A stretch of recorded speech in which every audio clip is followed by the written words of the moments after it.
Daenerys Targaryen has finally arrived in Westeros, but another Targaryen has already claimed the Iron Throne.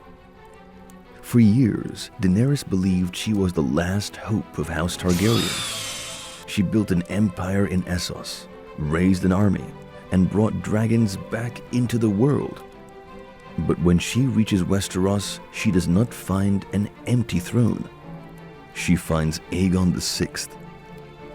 As we saw in parts 1 and 2, Aegon was raised in secret, trained to rule, and has already taken King's Landing.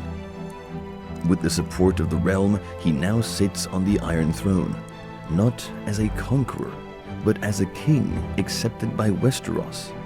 Now, two Targaryens stand on opposite sides of history. Daenerys, the Dragon Queen, and Aegon, the hidden prince who became king. But Westeros cannot have two rulers. One will have to yield, or the realm will bleed. Daenerys prepares for war. Her armies are ready. Her dragons give her unmatched power. But Aegon does not strike first. Instead, he sends an invitation, a chance for peace. And far to the north, Jon watches it all unfold. He has come south for help against the White Walkers, but as he enters this growing conflict, he may have to decide which Targaryen he stands behind. The battle for the throne is not over, but as the living argue over crowns, the dead continue their march toward Westeros. Winter is coming. Jon Snow has seen it firsthand.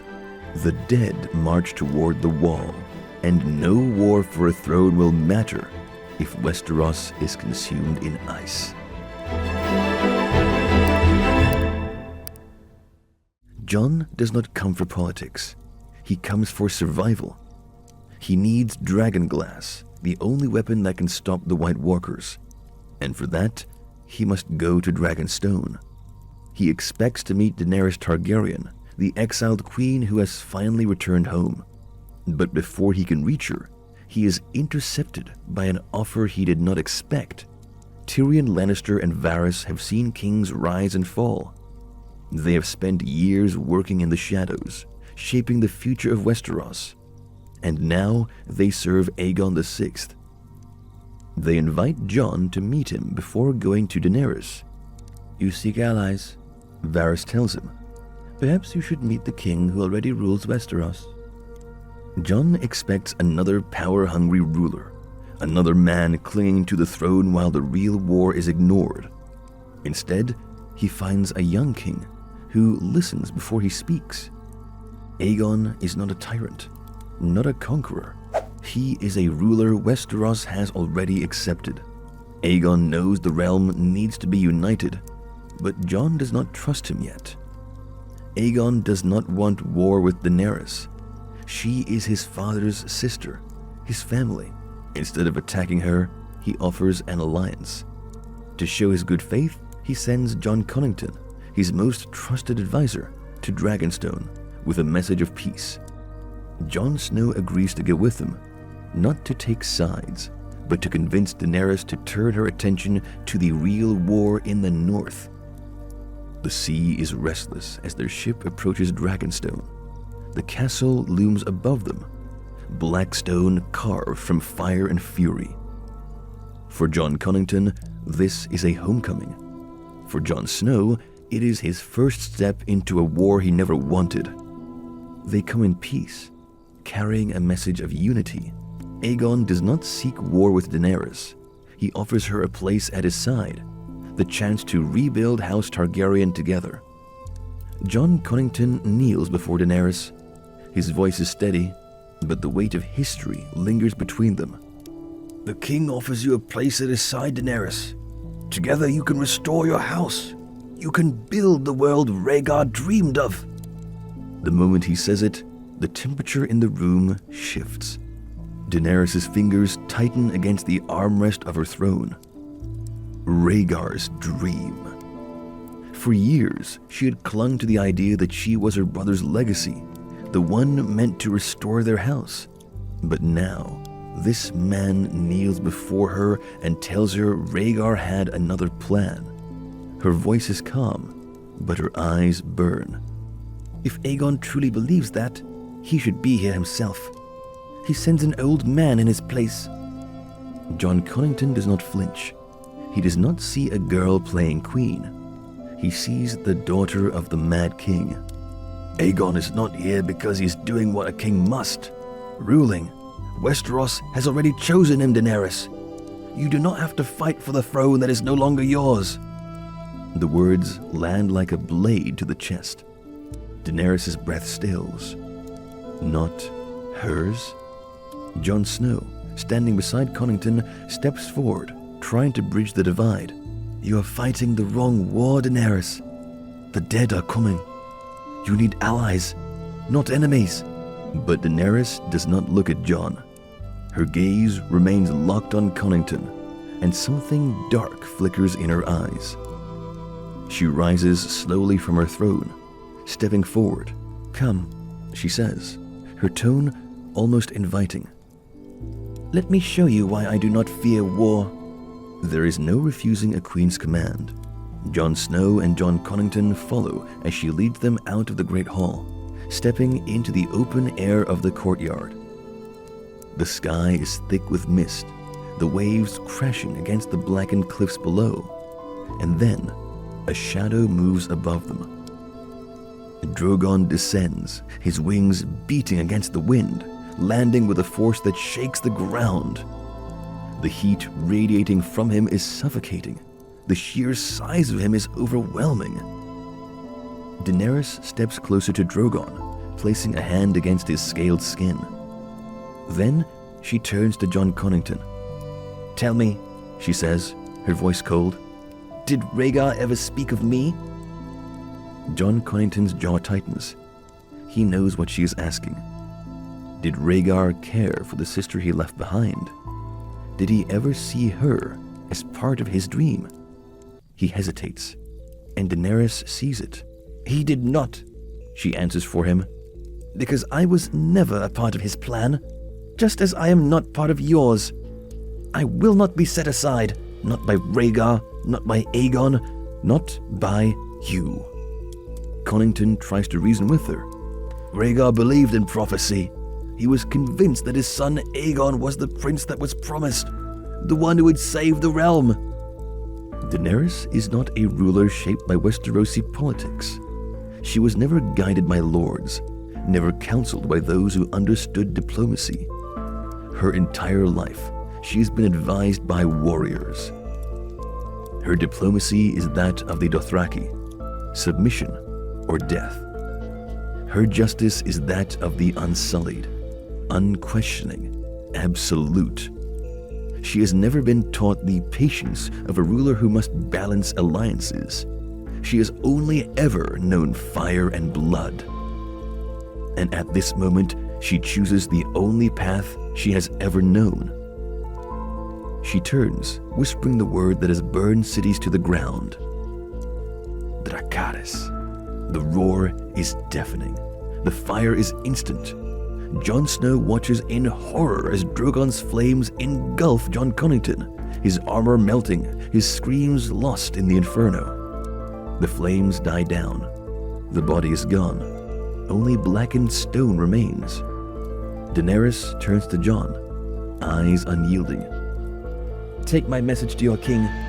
If he wants my throne, he will have to take it from me himself. Jon says nothing. There is nothing left to say. As he turns away, stepping back toward the waiting ships, his mind is made up.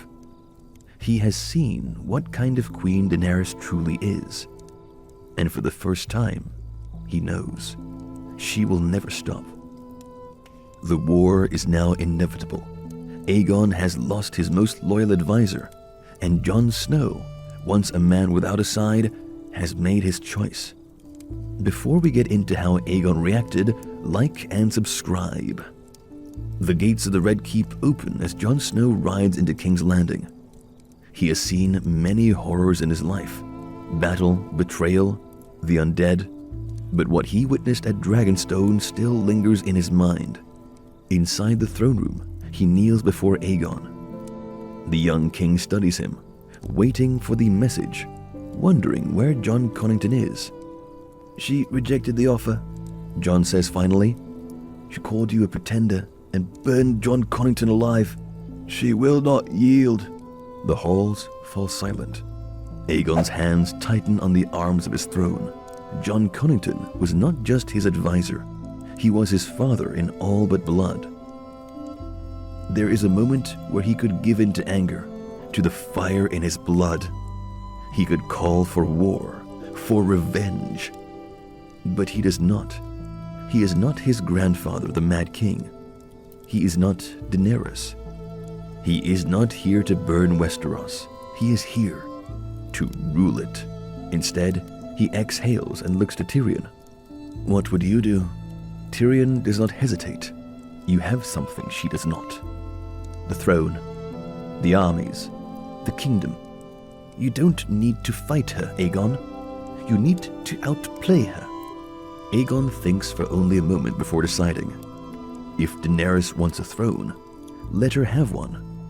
Beside him, he will offer her marriage, a union of Targaryens, a restoration of their house. Tyrion's eyes gleam with understanding. She cannot refuse. If she does, she becomes the one who divides House Targaryen, not you. And if she accepts, she will never sit the throne alone. Aegon nods. Send the offer, and let's see if she truly wants to rule, or if she only wants to burn. On Dragonstone, Daenerys stands before the letter, her fingers tightening around the parchment. Aegon offers her everything she has ever wanted. The Iron Throne, a restored House Targaryen, the dream of her ancestors. And yet, it does not feel like a victory. If she accepts, she rules, but not alone. She becomes a part of Aegon's reign, a queen consort, not the sole dragon. If she refuses, she risks turning Westeros against her. The room is divided. Missandei and Jorah urge caution. This is a way to secure her claim without war. But Kono, the commander of her Dothraki horde, laughs. "This is not a crown, Khaleesi. It is a leash. He offers you a throne, but you will never truly rule." Daenerys remains silent. For the first time, she is uncertain. The gates of King's Landing open as Daenerys Targaryen enters the city for the first time. She does not arrive as a conqueror, with her armies at her back, but as a queen-to-be. The people watch in silence. Some whisper her name. Others stare at her dragons circling above. She expected cheers. She is met with wary silence.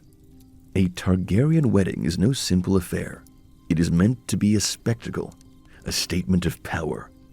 And no place in King's Landing carries more history than the Dragon Pit, the once great stable of House Targaryen's might. Once a ruin, Aegon had it partially restored for this occasion, a symbol of rebirth, a promise that the dragons had returned. This is not a grand celebration, not yet. Only those Aegon trusts are here, the ones who helped him take the throne, the ones who will secure his rule. Tomorrow, the true celebration will begin. A grand tournament in honor of the new queen, where lords and ladies from across the realm will gather. Tyrion Lannister sits near the front, wine in hand, watching with careful amusement. A hand of the king must always pay attention to who smiles, and who does not. Varys lingers near the pillars, his expression unreadable. There is no ruler he serves, only the realm itself. Jon Snow, the lone northerner, sits apart from the others. This is not his war, not his fight, but he must witness it. He must know what kind of queen Daenerys truly is. Lady Olenna Tyrell sits among the nobles of the Reach, her sharp eyes scanning the room. She has allied with House Targaryen before, and she knows all too well that alliances are made of convenience, not trust. Doran Martell's representative from Dorne, a quiet and keen-eyed noble observes everything from a distance. The Martells have long memories, and their alliance is not given lightly. A commander of the Golden Company sits near the back, his presence a reminder of how Aegon won his throne, not through dragons, but through steel and strategy. The High Septon steps forward, calling for silence. The ceremony begins, but there is little joy in the vows. The ceremony is over. The feast begins. But this is no ordinary wedding banquet. This is the calm before the storm. Daenerys watches Aegon closely. Does he truly intend to rule beside her, or has she just walked into a gilded cage? Tyrion rises, lifting his cup. To House Targaryen reborn, and to the future of Westeros. Cups are raised, wine is sipped, but something is wrong. Daenerys lifts her goblet, then hesitates. A flicker of discomfort. Her fingers tremble, the cup slipping from her grasp. She gasps, clutching her throat. Aegon stands abruptly. Across the room, Tyrion watches, unmoving. Jon Snow steps forward, but he is too far. No one can stop what has begun.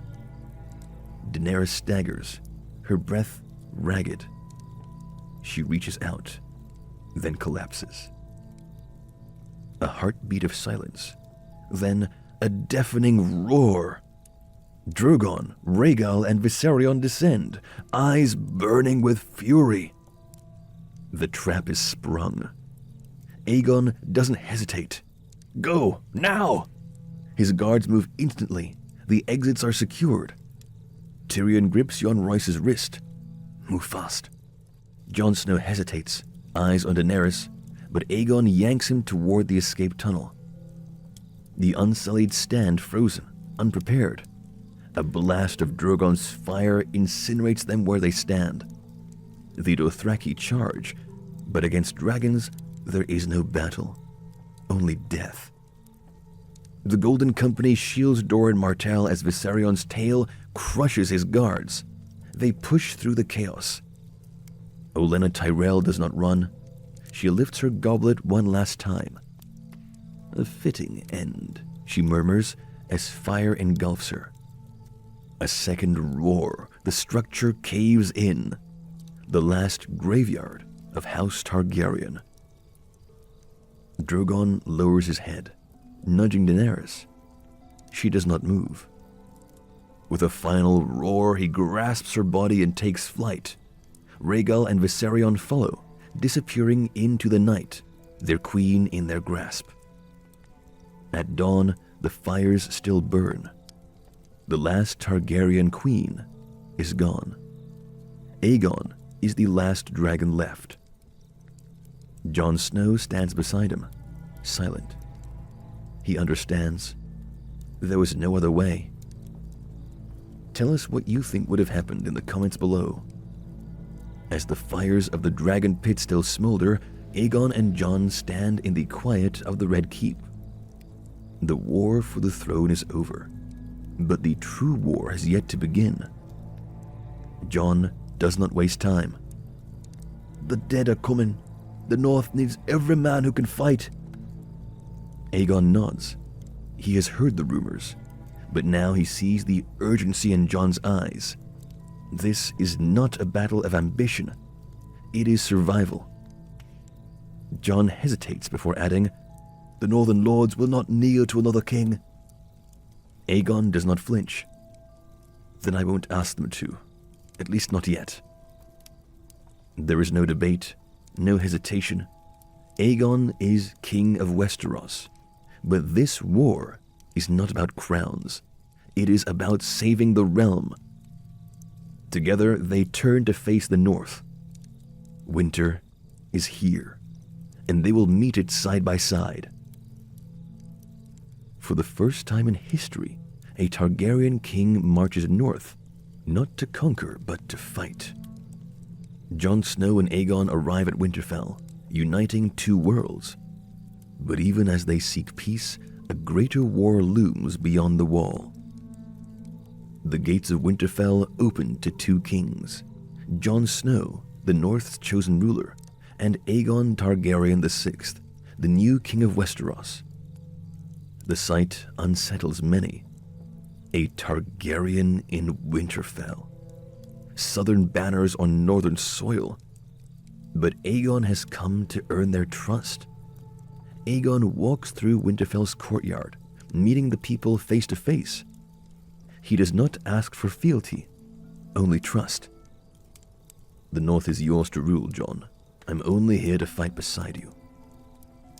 The Northern lords hesitate, but they listen. Aegon has taken the throne without fire and blood, and now he stands before them, ready to defend their land. Among those watching closely is Sansa Stark. She has known false kings before, but Aegon is different. He listens. He considers. As they speak, the conversation lingers longer than expected. There is an ease between them, a quiet intrigue. Sansa finds herself studying him, not as a ruler, but as a man. And Aegon, for all his focus on war and duty, cannot ignore the way his gaze keeps returning to her. The peace is short-lived. A rider from Castle Black arrives, breathless. "The dead are marching. A great war is upon us." Silence grips the hall. The fight for the throne no longer matters. The time for politics is over.